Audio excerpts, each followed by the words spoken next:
You're wasting time with Arrow Productions. That Darn Cat, books versus the 1965 movie. We're looking at the original book and the 1965 movie, but not the 1997 movie. In making this comparison, you have to be careful. The movie was based on the 1963 book, but some later editions of the book are based on the movie. The book and movie essentially tell the same story. A woman kidnapped by bank robbers scratches a message of distress on her watch and puts it around the cat's neck when he comes through the hideout. In order to find the kidnappers, the FBI agents decide to follow the cat on his nightly rounds. The book on the left is the earliest edition of the book I could find at a reasonable price, from November of 1965. The title appears at the bottom. Undercover Cat.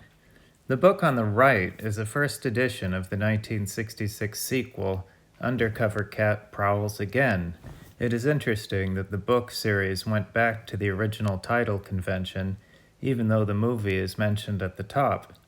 Other differences between the books and the movie are right on the covers. DC, Darn Cat as he became in the movie using the same acronym from the books, is a black cat, which we'll see on the back cover of the sequel.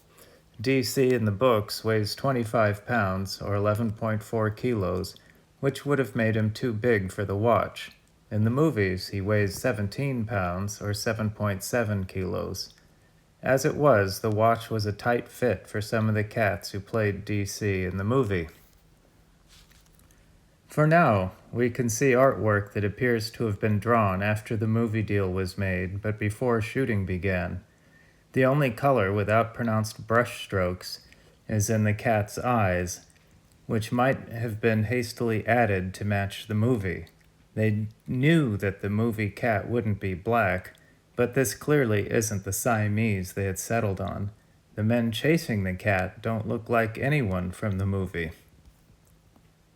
The Siamese cat on the sequel cover is surprising in that it matches the movie, not the books. The picture shows the breed in transition. The cats like those in the movie were called apple-headed Siamese cats, as opposed to wedge-headed. Currently, Siamese cats are wedge-headed, while the apple-headed variety is now referred to as Thai cats. On top of the original book, we can see the breed in transition again. The cat in the drawing is somewhere between an apple head and a wedge head. Looking at the bottom of the original book, we can see more of the differences between it and the movie. In the center of the lower row, we can see Patty, played by Hayley Mills, and her older sister, Ingrid. They live alone in a suburban house that could be anywhere in the U.S. Hanging upside down to the left of Patty is her boyfriend, Canoe. The book is about Patty, who is a 23-year-old department store model, and her younger sister, Ingrid, who is in high school. The rest of the household consists of 3 people who didn't make it into the movie.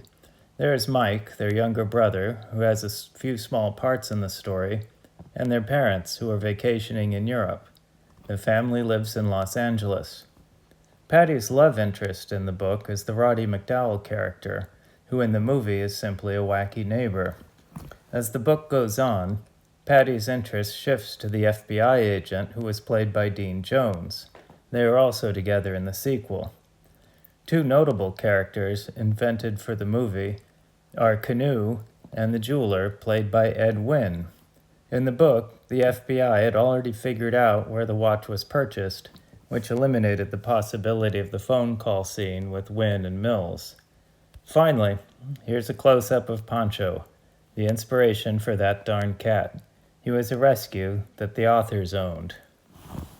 Have you read any of the books or seen the movie? What about the 1997 version? Let us know in the comments.